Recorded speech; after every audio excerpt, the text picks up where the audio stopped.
Les damos la bienvenida al tercer módulo de nuestro curso virtual sobre regulación en la gestión de residuos denominado Mecanismos regulatorios empleados en la gestión integral de residuos. Esta teleconferencia se desarrollará con un espacio de 45 minutos más 15 minutos adicionales para responder todas sus inquietudes.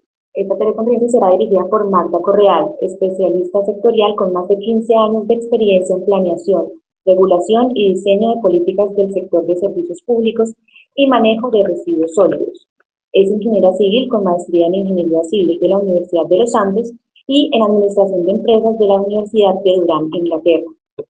Fue becaria del Programa de Manejo de Residuos Sólidos dictado por JICA en Japón. Se desempeñó como directora técnica de la Superintendencia de Servicios Públicos Domiciliarios, consultora del Banco Interamericano de Desarrollo, del Banco Mundial, del Ministerio de Vivienda, Ciudad y Territorio, del Ministerio de Ambiente y Desarrollo Sostenible, del Departamento Nacional de Planeación, de la Corporación Autónoma Regional de Cundinamarca, entre otras. Ha sido conferencista invitada y profesora de cátedra en congresos y seminarios nacionales e internacionales sobre manejo de residuos sólidos y la prestación de los servicios públicos como acueducto, alcantarillado y aseo. Actualmente se desempeña como experta sectorial y directora general en MAC Consultorías SAS desde su fundación. Bienvenidos nuevamente y cualquier inquietud adicional pueden remitirla al correo contáctenos@acerresiduos.com o directamente en el foro de la plataforma del curso. Bienvenidos. Bueno, entonces vamos a dar inicio. Va a ser una exposición aproximadamente de 45 minutos para que nos queden unos 15 minutos para atender todas sus preguntas y respuestas. Entonces, lo primero, digamos, partiendo de los conceptos más generales, es preguntarnos por qué es necesaria la regulación. Entonces, la regulación, digamos, con toda la literatura académica, lo que nos muestra es que es un mecanismo que utiliza el Estado, que utiliza el gobierno para cumplir diferentes propósitos. Uno, mejorar la asignación de recursos, corregir fallas en las eficiencias en el mercado, de esto vamos a hablar más adelante, qué se entiende por una falla en el mercado, y corregir fallas en el cumplimiento de condiciones que son deseables. Digamos que estos son conceptos muy de economía, donde se parte del principio general de que los mercados se pueden regular por sí mismos. Por eso hablamos siempre de la libre competencia, donde sencillamente desde que existan empresas dispuestas a ofrecer un servicio o un producto y desde que existan consumidores o clientes de esos bienes o servicios, pues ellos mismos se van a regular. Sin embargo, existen actividades dentro de la economía que no se regulan por sí misma, pues que no se, sí, que la libre competencia, digamos, no la regula por sí misma y por eso necesitan que el Estado intervenga. Y todo esto, digamos, que está orientado a lograr los objetivos que se buscan con la prestación de los servicios públicos. ¿Cuáles son esos objetivos? ¿Qué buscamos, por ejemplo, en el caso del sector de manejo de residuos sólidos? Lo primero, pues, es que toda la población tenga acceso a este servicio. Hablamos de la universalidad en la cobertura a toda la población. Segundo, buscamos que este servicio se preste de manera sostenible y de forma eficiente, entonces para lo cual que sea a los menores costos posibles, que se haga una medición para tratar de aproximar el cobro a la cantidad real de residuos sólidos que presenta la población, que sea un servicio que se preste con calidad y continuidad y que sea un servicio que también preserve el ambiente. Todo esto porque pues es evidente que el manejo de los residuos sólidos genera impactos sobre la salud, sobre el medio ambiente, y dos elementos que me gusta mucho destacar es sobre digamos que investigaciones recientes muestran que también una ciudad que es limpia, que toda su infraestructura pública, digamos que también permanece limpia, pues eso genera impactos positivos sobre la seguridad y sobre el desarrollo económico. Ahí hay un ejemplo muy interesante, por ejemplo, en el metro de Nueva York, cuando permanecía totalmente sucio, se incrementaban todos los robos, los atracos, y en la medida en que mejoraron las condiciones de limpieza del metro, también mejoró las condiciones de seguridad. Y el desarrollo económico, pues también es muy fácil de entender, en la medida en que las ciudades están limpias y están organizadas, pues es mucho más fácil atraer, por ejemplo, el turismo. Hablábamos entonces de que también se regula para resolver las fallas que se presentan en el mercado. En el sector específicamente de acueducto, alcantarillado y aseo, esas fallas de mercado las podemos resumir en tres fallas principales. La primera es que no hay suficiente competencia. Si bien en el servicio de aseo sabemos que puede existir la competencia y en algunas ciudades del país existe esa competencia, pues no es una competencia generalizada. No es que en general podamos tener diferentes prestadores que estén compitiendo por ofrecernos a nosotros el servicio, como sucede en el servicio de telefonía o en la telefonía celular, donde yo sencillamente con hacer una llamada puedo cambiar de operador. Esto, digamos que me gusta resaltar que en el caso de algunos tipos de usuarios la situación es diferente. Yo creo que es algo en lo que también tenemos que ir evolucionando, tanto desde nuestras prácticas empresariales como desde la regulación misma, y es que sí existen nichos de mercado. Por ejemplo, los grandes generadores. En los grandes generadores es mucho más sencillo encontrar diferentes empresas que están interesadas y que están dispuestas a prestarle el servicio de recolección de residuos a esos clientes. Entonces, pero de manera general, pues no existe suficiente competencia en ninguno de los tres servicios que hacen parte de este sector. Entonces, la regulación se utiliza para evitar que se le trasladen costos injustificados a los usuarios, es decir, si no hay competencia, pues yo prestador podría determinar libremente el precio que les puedo cobrar y podría llegar a ser un cobro injustificado. O también cuando no hay suficiente competencia, pues si yo soy el único en el mercado, pues no tendría mucho interés en invertir muchos recursos por mejorar la calidad del servicio, entonces regulamos para evitar una mala calidad del servicio. O para evitar prácticas abusivas de la posición dominante que se tiene en ese mercado y para garantizar que la población pueda acceder al servicio.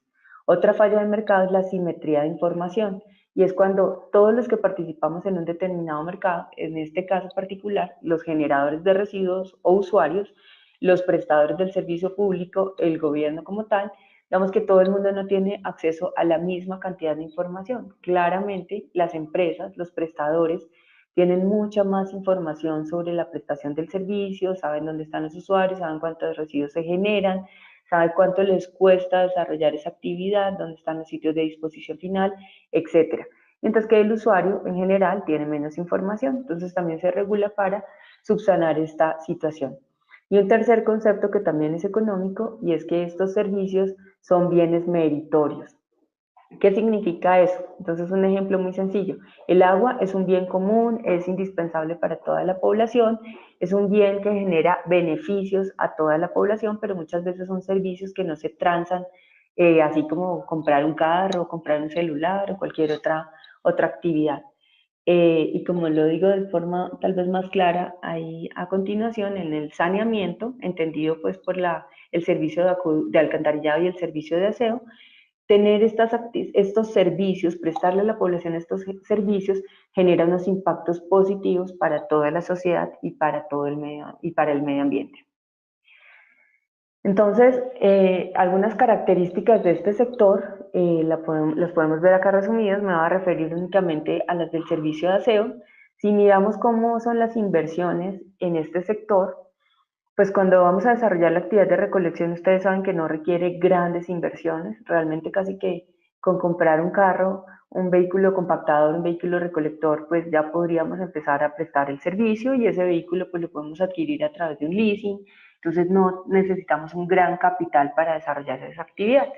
En la actividad de transporte a granel, pues ya necesitamos establecer una estación de transferencia, ya se requiere un poco más de inversión, y en las actividades de disposición final y de tratamiento y de valorización de residuos sólidos, pues la inversión es alta, y lo que es interesante también tener en cuenta acá es que esas inversiones se recuperan en el largo plazo, por eso hacemos rellenos sanitarios de 20 años aproximadamente, porque vamos a recuperar las inversiones en el largo plazo.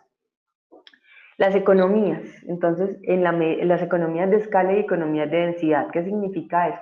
Que en la medida en que hacemos, por ejemplo, el relleno sanitario más grande, el costo por tonelada de ese relleno es menor. Y en las economías de densidad, pues se refiere a que para nosotros es mucho más barato ir a recoger los residuos en un edificio o en un conjunto residencial donde están agrupados una gran cantidad de usuarios. Eso nos va a tomar mucho menos tiempo. Entonces ahí hay una economía de densidad. Entre más usuarios agrupados, el costo por tonelada de recoger esos residuos también es menor. En los costos de administración y de operación, también hablamos de unas economías de alcance. Eso se refiere a que en la medida en que nosotros desarrollamos y prestamos más servicios, más actividades, pues en general digamos que las nóminas de carácter administrativo se pueden compartir y el costo de prestar esos servicios va a ser menor. En relación con la competencia, pues lo hablábamos antes, hay algo de competencia en algunas ciudades en el país en las actividades de recolección y pues si bien esto no ha sido definido, la Comisión de Regulación no ha hecho un análisis para determinar estas cosas, uno podría decir eh, que podríamos estar cercanos a lo que llamamos un oligopolio, aunque no estrictamente. ¿A qué me refiero yo con eso? A que podemos identificar en el país algunos grupos empresariales del orden de 6 o 7 grupos en total en el país que desarrollan sus actividades en diferentes ciudades del país y que digamos que han venido ganando cierta experiencia que en la medida en que aparece la oportunidad de prestar el servicio en nuevas áreas, digamos que esa experiencia también hace que sea mucho más fácil poder ingresar a estas áreas y se han venido consolidando estos grupos entre los cuales se realiza, digamos, como la competencia en aquellos eventos en que se desarrollan licitaciones. Sin embargo, como les digo, este es un tema que aún no ha sido objeto de estudio por parte de la Comisión de Regulación, que en mi opinión es un elemento esencial porque entender todos estos aspectos generales de los que les estoy hablando es fundamental para poder determinar si una actividad es deseable que se preste en libre competencia o si se comporta mejor como un monopolio natural, y esto determina el tipo de regulación que se debe implementar. Otras características, pues digamos que hay algunos conceptos en economía de estructura vertical, a eso se refiere a que si yo, una misma empresa, digamos, desarrolla todas las actividades de la cadena. ¿Cuáles son esas actividades? Recoger, transportar y disponer. Cuando una misma empresa hace esas tres actividades, hablamos de su estructura vertical de manera integrada. Cuando son empresas diferentes las que desarrollan, digamos, una realiza la recolección y transporte y otra la disposición final, entonces hablamos de una desintegración del mercado.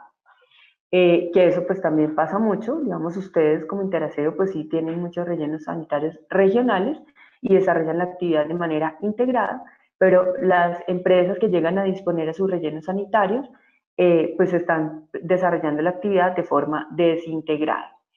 En relación con la estructura horizontal, es un concepto que también es interesante y se refiere a desarrollar la misma actividad en diferentes regiones o en diferentes municipios. Entonces hablamos del concepto de regionalización, de grupos empresariales, el ejemplo que les daba antes de cuando ustedes desarrollan el mismo servicio en diferentes municipios. Y también podemos hablar de estructura horizontal o de integración cuando, además del servicio público de aseo, desarrollamos otras actividades que pueden guardar alguna relación. Entonces yo como empresa, además de ese servicio, por ejemplo, recojo residuos de demolición y de construcción o recojo o presto el servicio de manejo de residuos peligrosos. Entonces pues son diferentes actividades que desarrollamos como una misma empresa. La medición, pues todos sabemos que en el caso del servicio de aseo es bastante compleja hacerla de forma individual y por eso lo que ha hecho la comisión es desarrollar diferentes mecanismos a través de los cuales de forma indirecta podamos estimar la cantidad de residuos sólidos que generamos como usuarios. La actividad, digamos que si no se hace adecuadamente, puede generar algunas externalidades negativas, puede generar impacto sobre el medio ambiente y contaminación, y por eso, digamos que se ha determinado o el gobierno ha establecido la necesidad de contar con licencia ambiental para el control de esta actividad. Entonces podemos concluir un poco que en el servicio público de aseo no hay suficiente competencia. En el caso de la disposición final, debido a las inversiones que se requieren para desarrollar la actividad, a la licencia ambiental, a las dificultades para adquirir un predio para construir un relleno sanitario o una instalación de tratamiento, entonces decimos que hay altas barreras en la disposición final. Vemos que hay una alta participación. Algunas estadísticas muestran que más del 60% de los usuarios que existen en todo el país, que son más de 10 millones de suscriptores, aproximadamente el 60% son atendidos por empresas privadas. Históricamente, digamos que se ha venido presentando un conflicto, entre comillas, de carácter social con los recicladores, pues que todo esto indirectamente o parcialmente más bien se ha venido resolviendo en los últimos años con la regulación que ha venido expidiendo el gobierno. O, pues que dado que esa regulación es tan reciente y que prácticamente se encuentra en una etapa de prueba, pues estos conflictos no necesariamente se están resolviendo, sino que tal vez temporalmente podrían incrementarse. Y pues la dificultad en la medición para realizar el cobro. Esta diapositiva me la voy a saltar, ustedes igual este material lo pueden consultar en la plataforma, porque pues el tiempo no nos da para entrar en todos los detalles. ¿Qué quisiera, digamos, como para ir cerrando esta primera sección? Que es fundamental el trabajo de la Comisión de Regulación, su primera tarea siempre debe ser conocer y entender los mercados, cómo se comportan, si son mercados que pueden funcionar de manera competitiva o si son mercados que preferiblemente deben funcionar como un monopolio. Acá yo les pongo los ejemplos del sector de energía.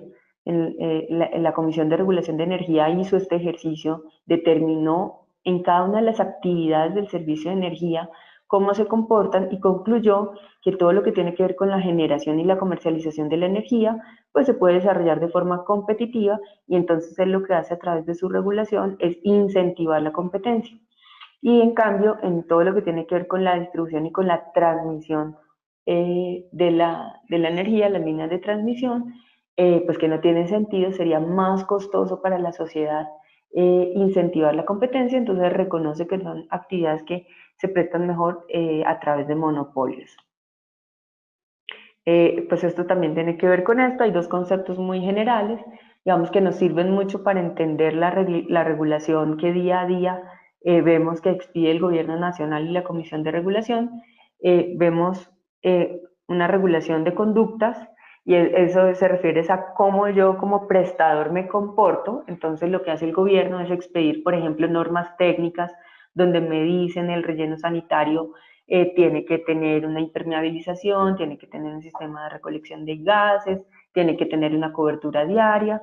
Todo eso son normas técnicas donde me están diciendo a mí como prestador cómo debo comportarme. Tenemos una regulación de precios, que son las metodologías tarifarias, que ustedes las conocen, donde también el gobierno me está diciendo cómo me debo comportar en relación con el cobro del servicio público, cuánto es lo máximo que yo puedo cobrar. Y también existe una regulación estructural. Eso está muy ligado es cuando el gobierno expide las diferentes políticas públicas, eh, entonces, donde determina, por ejemplo, la ley 142, muchos de sus apartes están relacionados con esta regulación estructural. Cuando la ley 142 en el artículo 15 dice quiénes son las empresas que pueden ser prestadores de servicios públicos, que deben ser sociedades por acciones, que el municipio podrá prestar en ciertos casos, que las organizaciones autorizadas también pueden prestar servicios en ciertos casos. Entonces, allí es una regulación estructural, está diciendo quiénes pueden entrar o no al mercado de prestación del servicio público de aseo. Otro elemento estructural es cuando el gobierno dice queremos incentivar la regionalización en la disposición final, no queremos que haya un relleno sanitario en cada municipio, sino que solamente existan unos rellenos sanitarios regionales. Eso es una medida de regulación estructural. Hay diferentes debates, ustedes los conocen también. En este sector tradicionalmente siempre se ha discutido si este servicio se debería prestar como se ha prestado en los últimos años a través de esquemas de libre competencia y si se debería incentivar o no la competencia o si el servicio debería prestarse únicamente a través de áreas de servicio exclusivo donde únicamente un prestador pueda desarrollar la actividad en un determinado periodo de tiempo. Ese es un debate abierto. También digamos que tradicionalmente ha habido un debate acerca de cómo deberíamos hacer el manejo de los residuos sólidos, si únicamente a través de rellenos sanitarios o si deberíamos incentivar también el aprovechamiento y el reciclaje de residuos. Eso también se ha venido resolviendo pues con las normas recientes donde claramente el gobierno está planteando la necesidad de que incentivemos el reciclaje, de que incrementemos las tasas de reciclaje que tenemos en las diferentes ciudades del país.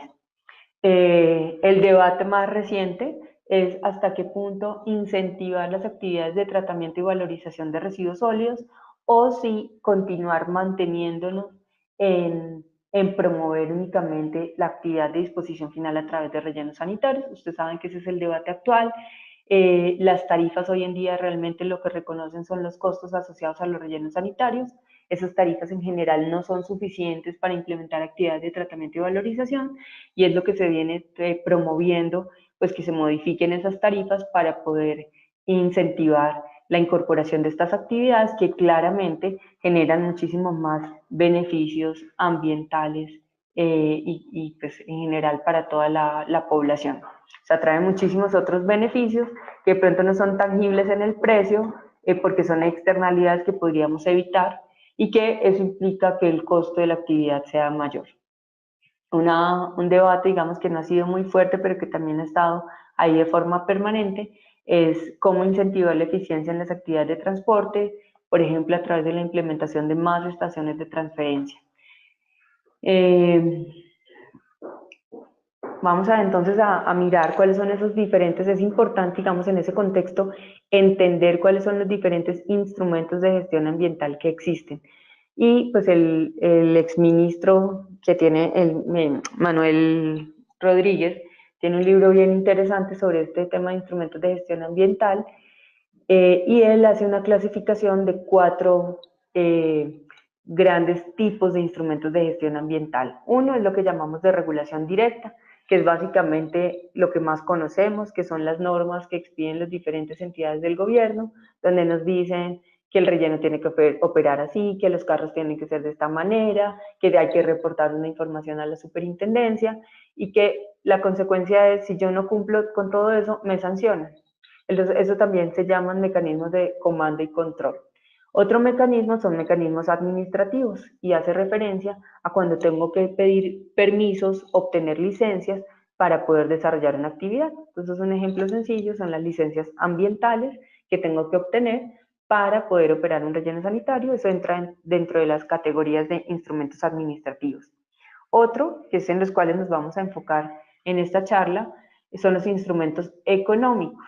Entonces es entender que esto funciona como un mercado y lo que hacemos es poner utilizar ciertos instrumentos para inducir, para incentivar a que las diferentes partes de ese mercado se comporten de una u otra manera. Cuando hablo de partes de mercado, pues me refiero a los generadores de residuos, que básicamente son nuestros usuarios, tanto en el sector residencial como no residencial, y a los prestadores de la actividad. Y por último, la última categoría es la categoría de educación. Entonces hay instrumentos también de educación que recogen pues toda la investigación, cuando se da asistencia técnica, cuando se comparte información entre todos, los sistemas de información, por ejemplo el SUI es un instrumento también que entra en esta categoría porque lo que hace es generar mayor información. Pues ¿para qué se usan esos instrumentos ambientales? Uno, para establecer condiciones ambientales. Dos, para incentivar procesos de prevención, ¿sí? Entonces, que yo evite generar impactos ambientales o contaminación.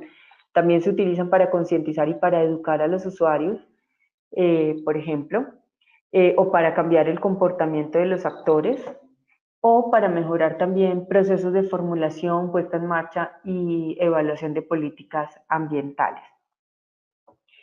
Bueno, esto ya creo que lo voy a saltar porque de alguna manera ya se los expliqué, los diferentes tipos de instrumentos y diferentes ejemplos que encontramos reales en nuestra regulación en Colombia. Entonces vamos a entrar ya un poco en más detalle con esos instrumentos económicos. Como les decía, pues este módulo está orientado sobre esto. Entonces esos instrumentos de gestión ambiental se los dejo como un concepto general y ustedes pueden tener acceso a mayor información a través de esta presentación que queda a su disposición en la plataforma. Entonces, hablando de manera general, ¿qué se entiende y para qué se utilizan estos instrumentos económicos específicamente en la gestión de residuos sólidos?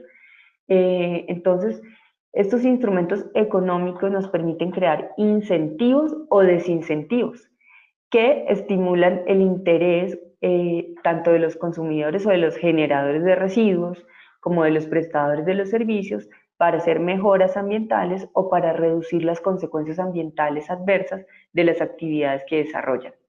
Que es algo muy interesante y es que la vigilancia y el control de aplicar estos instrumentos económicos comparados con los otros instrumentos económicos realmente tiene costos bajos para el Estado. Para el Estado es uno de los mecanismos, digamos, que es más económico en comparación con la regulación directa, con los instrumentos de comando y control, donde tiene que expedir unas normas, donde tiene que vigilar uno a uno que las estén cumpliendo y si no las están cumpliendo, pues tiene que imponer las sanciones. Todo eso le genera unas cargas administrativas al Estado muy altas, mientras que los instrumentos económicos, como son señales que nos están dando para que nos comportemos de una u otra manera, pues nosotros mismos vamos a tomar esa decisión de querer actuar en uno u otro sentido. Lo que es interesante también señalar es que no es que un instrumento sea mejor que otro, sino que son instrumentos que en general se complementan.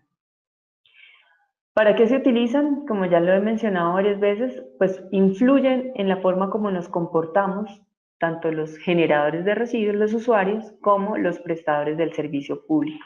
Nos permiten corregir fallas, por ejemplo, pues parte de lo que está en discusión actualmente, la disposición final en botaderos a cielo abierto o la disposición final en rellenos sanitarios, pues genera algún impacto sobre el medio ambiente. El relleno sanitario, por más de que lo operemos adecuadamente, pues está consumiendo un espacio de terreno, un espacio de suelo que perfectamente se podría utilizar para otras actividades económicas. Uno, dos, los rellenos sanitarios que tenemos en el país debido a la falta de regulación y a la falta de reconocimiento de algunos costos, pues todavía las emisiones de los gases que se generan allí se hacen directamente a la atmósfera, entonces también estamos haciendo algún tipo de contaminación de gases de efecto invernadero. Entonces, estos instrumentos económicos podrían servir para corregir esa falla de mercado de la contaminación al ambiente. Y lo que también es muy interesante es que nos dan libertad en la forma como decidamos cumplir nuestras obligaciones. Entonces, bueno, vamos a mirar ejemplos en concreto. Entonces, cuando hablamos de instrumentos económicos, podemos categorizarlos en impuestos, en tasas, en otorgar beneficios tributarios, en un esquema que es bastante particular que se utiliza en Inglaterra, que son esquemas de comercialización de permisos, vender y comprar permisos, ya ahorita hablamos de eso, y subsidios. Específicamente en la gestión de residuos sólidos, podemos encontrar instrumentos tales como las tarifas por el cobro del servicio de manejo de residuos sólidos, lo que conocemos acá muy bien en Colombia desde hace 20 años, los impuestos sobre rellenos sanitarios, que se utilizan en muchos países en Europa principalmente, y que parcialmente hemos intentado incorporarlo en Colombia con una figura un poco diferente de lo que podemos hablar más adelante. Están estos esquemas de comercialización de permisos para rellenos sanitarios que se los mencionaba que se utilizan en Inglaterra. Están esquemas de depósito y reembolso que en Colombia en general no se utilizan en otros países, por ejemplo en Ecuador, y ahora lo miramos, y también tarifas por reciclaje avanzado. Entonces vamos a empezar a mirar cada uno de estos. ¿Para qué se utilizan en particular estos instrumentos económicos? Para generar ingresos, por ejemplo, las tarifas del servicio público pues permiten generar ingresos y con esos ingresos cubrir los costos del servicio público de aseo. También podríamos utilizarlos para reducir, para incentivar a que los usuarios reduzcan la generación de residuos. También los podríamos utilizar como un mecanismo para incentivar a que se realice la recolección separada de los residuos o para reducir la cantidad de residuos sólidos que se disponen en rellenos sanitarios, o si queremos incentivar otras actividades de tratamiento de residuos sólidos, los instrumentos económicos nos sirven para todas estas cosas. Ahí ustedes van a encontrar algunos ejemplos, no me voy a detener en esto. Que es también importante mencionar que los instrumentos económicos también se utilizan o guardan una relación con el principio de la responsabilidad extendida del productor, algo que en Colombia pues ya se viene utilizando desde hace más o menos unos 10 años en algunas corrientes de residuos como las llantas, como las luminarias, como los aceites usados, entre otros. El principio de responsabilidad extendida, digamos que parcialmente ya se viene utilizando en esos residuos. En los residuos que hacen parte del servicio público de aseo, pues no se usa, no se está utilizando todavía. El gobierno nacional viene trabajando en un proyecto de reglamentación sobre esto. El año pasado pues tuvimos la oportunidad de hacer un foro y discutir y debatir sobre este tema de responsabilidad extendida del productor para envases y empaques. Y ahí sí es muy importante, porque si bien este es un tema que lo reglamenta el Ministerio de Medio Ambiente, pues de Ambiente y Desarrollo Sostenible, y a veces los prestadores del servicio público de aseo lo vemos como un tema bastante ajeno y bastante lejano, porque pues decimos, bueno, esas son medidas que le van a imponer es a los productores, a la industria que genera envases y empaques. En realidad, pues todos esos envases y empaques hoy en día hacen parte de los residuos sólidos que como prestadores del servicio público estamos recogiendo. Entonces, pues es la esencia del servicio que ustedes desarrollan. Entonces, en ese sentido, pues sí es muy importante hacerle seguimiento a estos proyectos normativos porque van a tener un impacto directo sobre la cantidad de residuos sólidos que ustedes recogen, sobre la posibilidad de participar en estas cadenas, digamos, dependiendo de la forma como sean reglamentadas por el gobierno. Pero el principio, digamos, de responsabilidad extendida del productor de manera general, lo que busca, digamos que es interesante y es importante porque lo que busca es responsabilizar precisamente a la industria de esos envases y esos empaques o de esos residuos que quedan o que se generan al final de la vida útil de los diferentes productos y bienes que ellos ponen en el mercado. Entonces, cuando, para poner un ejemplo concreto, cuando Alpina pone unos yogures en el mercado y nosotros consumidores vamos y compramos esos yogures, nos tomamos el yogur y luego tenemos un vaso que tenemos que desechar. Entonces, lo que busca la responsabilidad extendida del productor es asignarle una responsabilidad a Alpina sobre ese vaso que quedó luego de que nosotros consumimos el yogur. Y existen pues diferentes mecanismos para asignar esa responsabilidad. Una es sencillamente decirle, ok, Alpina, pague y ayude a tratar ese vaso que queda como residuo para que se recicle o para que se disponga adecuadamente. Esa podría ser una medida. Otra medida es, Alpina, usted ahora en adelante el 30% del material, de los envases y empaques que utilice, tiene que hacerlos con material reciclado. Ese es otro ejemplo. Entonces hay diferentes mecanismos para regular esa responsabilidad de los productores. Los instrumentos económicos también se pueden clasificar de acuerdo con los ingresos que se generen. Entonces puede haber instrumentos que sí generan ingresos, puede haber instrumentos que no generan ingresos, sino que lo que implican al gobierno es aportar recursos, y hay otros instrumentos económicos que en general no generan ingresos. Entonces, dentro de los que generan ingresos, pues las tarifas del servicio público o los impuestos o las tarifas que se ponen o los impuestos fiscales. Los que no generan ingresos, sino que generan realmente un costo para el Estado, pues son, por ejemplo, los subsidios que se otorgan para los usuarios del estrato 1, 2 y 3, pues el Estado debe sacar recursos, o las exenciones fiscales, cuando otorga beneficios tributarios, pues el Estado está dejando de percibir algunos impuestos. Y los que no generan ingresos, pues los esquemas, por ejemplo, de comercialización de permisos en rellenos sanitarios o los esquemas de depósito y reembolso. Entonces vamos a entrar a mirar cada uno de estos. Pues este de las tarifas es el instrumento económico con el cual ustedes están muchísimo más familiarizados porque pues es el mecanismo que venimos utilizando acá en Colombia para realizar el cobro del servicio público de aseo. ¿Cuál es la gran ventaja que tiene este instrumento? Es que es de fácil recaudo. Pues ustedes lo ven, digamos que lo hacemos a través de otras empresas de servicios públicos, lo recaudamos mensualmente y pues dependiendo de la ciudad tenemos de determinados niveles de recaudo, pero en general son mecanismos que no tienen grandes problemas, salvo la dificultad de suscribir un convenio de facturación conjunta con alguna empresa. En la mayoría de países del mundo no se utiliza este esquema. Esto es, digamos, bien particular en Colombia. en la mayoría de países lo que se hace es cobrar un impuesto. En general son impuestos que se cobran dentro de los impuestos prediales. Entonces son impuestos que se cobran una vez al año o que se cobran de forma semestral o trimestral, dependiendo de la periodicidad con la que se cobre el respectivo impuesto predial. Estas tarifas pues básicamente se diseñan para cubrir los costos de la actividad de manejo de residuos sólidos. Hay diferentes tipos de tarifas. En el mundo, digamos que se utilizan diferentes categorías. Uno es una tarifa única, donde todos los usuarios, independientemente de la cantidad de residuos sólidos que generen e independientemente de los costos reales de la actividad, pagan una misma tarifa.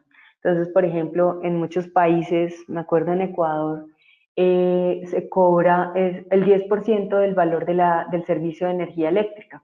Y eso es lo que pagan los usuarios por concepto del servicio, de tarifa del servicio público de aseo. Ahí pues no guardan ninguna relación ni con la cantidad ni con los costos de la actividad.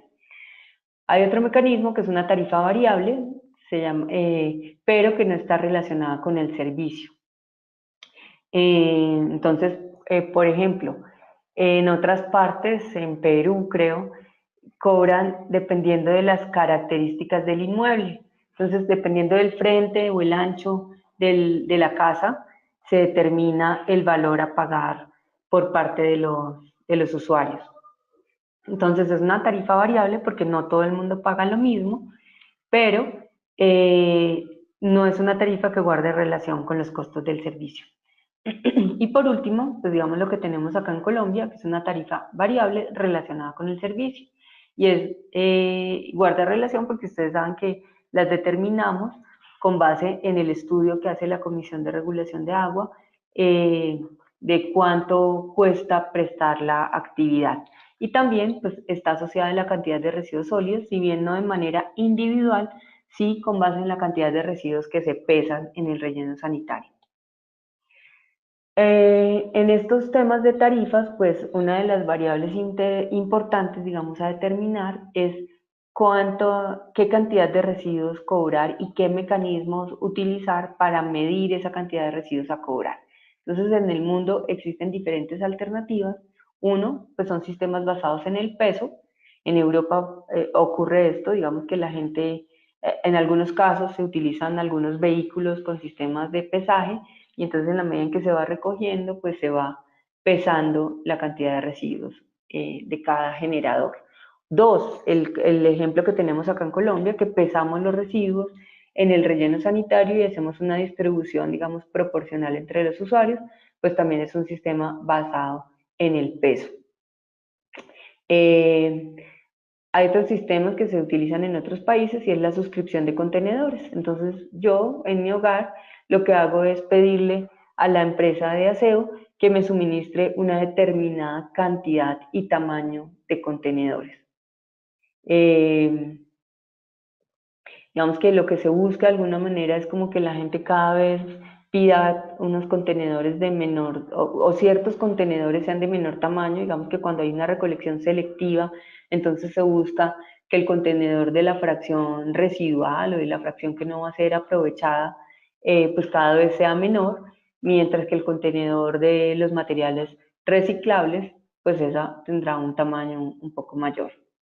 Pues es relativamente fácil de controlar porque sencillamente cobramos con base en el tamaño del contenedor que se le haya suministrado a cada uno de los hogares.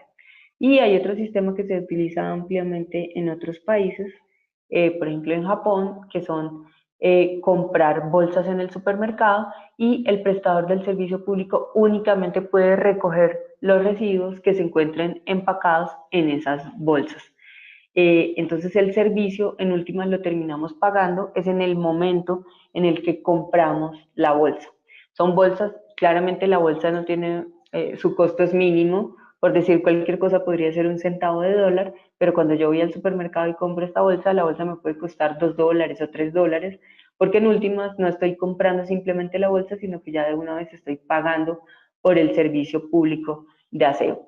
Y pues también existen diferentes tamaños de bolsas, un poco para incentivar a que la gente cada vez presente una menor cantidad de residuos sólidos. pues algunos elementos, digamos, que es interesante tener en cuenta. En mi opinión, no hay un sistema perfecto.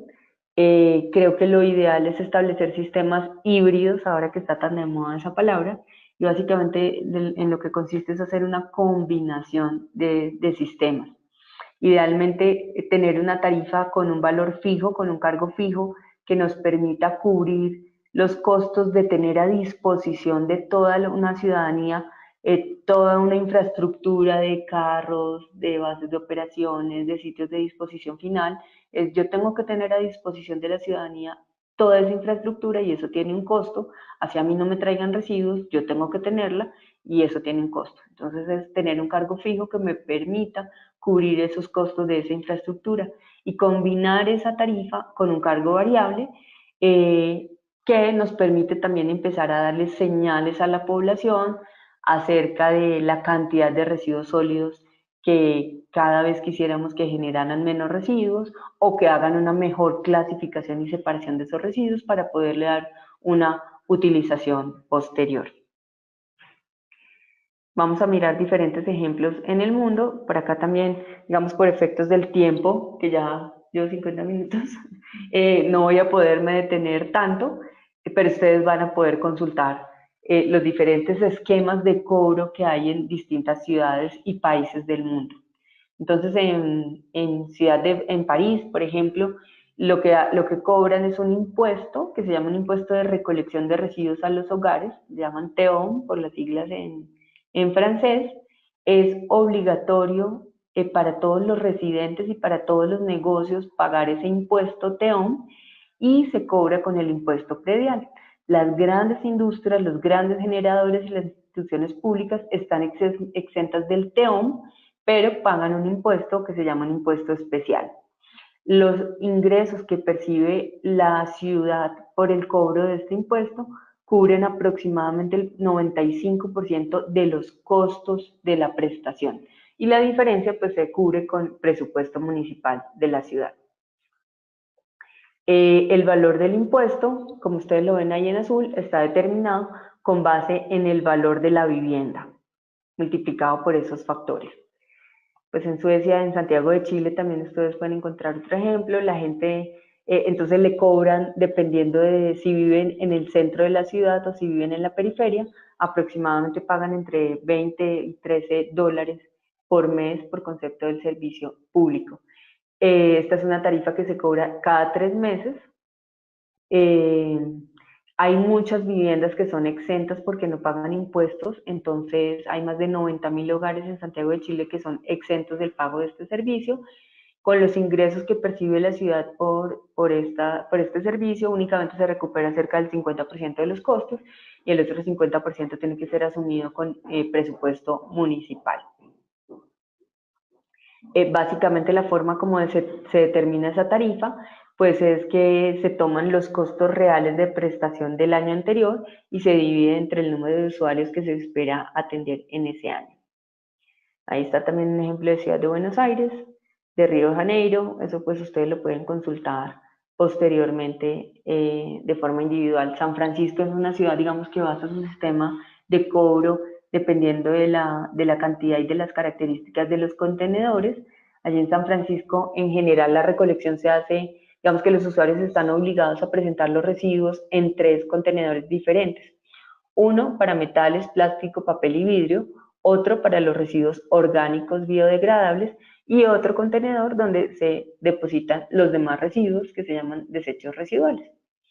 Entonces, si yo como usuario residencial pido que me instalen un contenedor de 120 litros, pues implica que voy a pagar 27,55 dólares por mes por el servicio de aseo. Por el contenedor de reciclaje y de biodegradables no me cobran nada por el servicio. Únicamente tengo que pagar, o sea, el servicio se cobra únicamente basado en el contenedor de desechos residuales que no tienen ningún tipo de valorización o aprovechamiento. Pues ahí pueden ustedes ver Alemania, Berlín, Frankfurt. Ustedes pueden después consultar cada uno de estos ejemplos. Vamos entonces a la siguiente parte ya para para avanzar más rápido, me gustaría explicarles los impuestos sobre rellenos sanitarios, que en inglés se llama el landfill tax, que como les contaba, se ha usado ampliamente en otros países del mundo, y básicamente en lo que consiste es en que por cada tonelada que ingresa al relleno sanitario, además del costo de la disposición final, así como acá cobramos en Colombia un CDF, entonces, y un CTL, además de esos componentes, se exige el cobro de ese impuesto. Es un valor adicional que se cobra por cada tonelada que ingresa al sitio. Y esos recursos no son para el operador del relleno sanitario, sino que se mandan a un fondo especial y son recursos que se utilizan para ayudar a cubrir los costos de otras actividades de manejo de residuos sólidos que se entienden como más deseables para toda la sociedad. Entonces, para cubrir actividades de reciclaje, de tratamiento, de valorización, de incineración de residuos. Acá en Colombia, digamos que me gusta hacer énfasis en este instrumento económico, porque en la Ley del Plan Nacional de Desarrollo del año 2015, la 1753, se creó ya, y creo que es el artículo 88, si no me falla la memoria, se creó este instrumento, pero no lo creamos ni como impuesto, o sea, no lo denominamos impuesto sobre relleno sanitario, sino que lo denominamos incentivo al aprovechamiento. Pero también en el fondo, digamos, el instrumento lo que hace es generar un sobrecosto en el relleno sanitario para que esos recursos se puedan destinar a otras actividades que el gobierno nacional quiere incentivar para el manejo de los residuos sólidos en el país. Y a estas actividades que me refiero, pues uno es lo que ya ustedes han visto, incentivar la recolección selectiva y el reciclaje de los residuos sólidos, y también, pues en un futuro cercano, otras actividades de tratamiento y de valorización, como las plantas de separación mecanizada, el compostaje, la digestión anaerobia, la incineración de residuos para la generación de energía. Entonces se espera que ese sobrecosto que se cobre en los rellenos sanitarios, esos recursos se puedan utilizar para ayudar a apalancar y a cubrir los costos de esas otras actividades. Eh, digamos que dentro de los rellenos sanitarios, diferentes estudios a nivel mundial, vamos a mandarles las fuentes de toda esta información. Olvidé incluirles allí la fuente de donde tomé todos estos datos. Eh, Hay diferentes estudios a nivel mundial que nos dicen que han valorado cuánto en dinero equivale los diferentes impactos que generan la disposición final en rellenos sanitarios.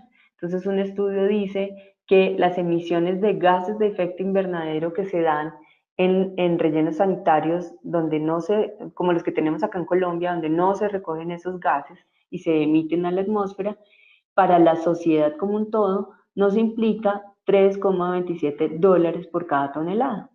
Ese es el impacto negativo, el costo, la externalidad negativa para la sociedad. Si se hace una recuperación de energía, no sé si ustedes lo saben, estos sistemas, digamos, de captura de biogás en rellenos sanitarios, por muy eficientes que sean, en general no logran recuperar o recoger más del 40% de este biogás. Entonces, de todos modos, seguimos haciendo emisiones y por más de que generemos energía, pues seguimos contaminando y el costo para la sociedad es aproximadamente de $2 por tonelada.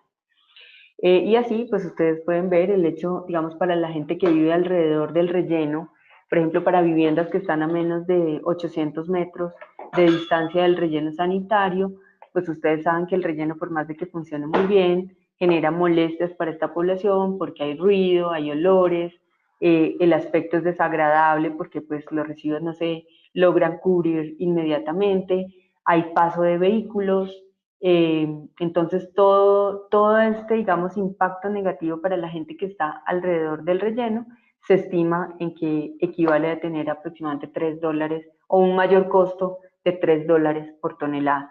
Todos estos valores son valores que hoy no se están reconociendo o incorporando dentro de la tarifa de disposición final. Y así, pues ustedes pueden ver diferentes estudios de caso. Este ejemplo es interesante porque lo que ustedes ven en el Reino Unido, por concepto de impuesto a la disposición final, se recauda cerca de $300,000 por año. Eh, es un impuesto que va creciendo, como lo ven en la línea azul, con el paso de los años ha venido incrementándose el valor del impuesto. pues que lo podemos ver en la columna de la izquierda, pasando desde 10 euros por tonelada a 35 euros por tonelada actualmente, y ha tenido un impacto importante en la cantidad de residuos que se disponen. Como ustedes ven hacia la derecha de la gráfica, en la medida en que más se ha incrementado el impuesto, pues más se ha visto la reducción en la cantidad de residuos sólidos que se disponen en el relleno. En Francia también se utiliza este impuesto desde el año 93. Pues se recauda a través de los operadores de rellenos sanitarios. El objetivo con el cual se impuso este impuesto fue incrementar las tasas de reciclaje y reducir la cantidad de rellenos sanitarios. Hacia el año 2002 en Francia existían cerca de 6.000 botaderos a cielo abierto. La administración de los recursos lo hace una entidad pública, que es el Fondo de Modernización para la Gestión de Residuos Sólidos, que está a cargo de la Agencia Francesa para el Medio Ambiente. El valor del impuesto, como para que ustedes tengan un referente, en el año 93 era para rellenos sanitarios que no estuvieran registrados, era de 18 euros por tonelada. En el año 2009 lo disminuyeron a 15 euros por tonelada. Digamos que, pues acá tal vez traje las dos fotos más extremas, pero a lo largo de muchos años fue un impuesto que fue incrementando con el tiempo. Lo que vemos es que en los últimos años ya en Europa prácticamente la disposición de residuos sólidos en rellenos sanitarios es muy baja, es de aproximadamente el 5% del total de los residuos. Entonces, por eso ya han visto la posibilidad de disminuir el valor del impuesto. Bueno, aquí ustedes van a poder ver, en Suecia, digamos, que también desde el año 95 se implementó el impuesto, pues ustedes ven que en la medida en que incrementa el valor del impuesto, se disminuye proporcionalmente la cantidad de residuos que se disponen. Entonces vamos a ver un siguiente instrumento económico, ya para ir casi que cerrando, que es el intercambio de cuotas o permisos en rellenos sanitarios. Es un instrumento que realmente solamente se utiliza en el Reino Unido. Y lo que pasa es que la Autoridad Ambiental Nacional, la agencia, digamos, de medio ambiente del Reino Unido, lo que hace es establecer, determinar la cantidad máxima de residuos biodegradables que se pueden disponer en un relleno sanitario. ¿Cuál es la cantidad anual? Y entonces,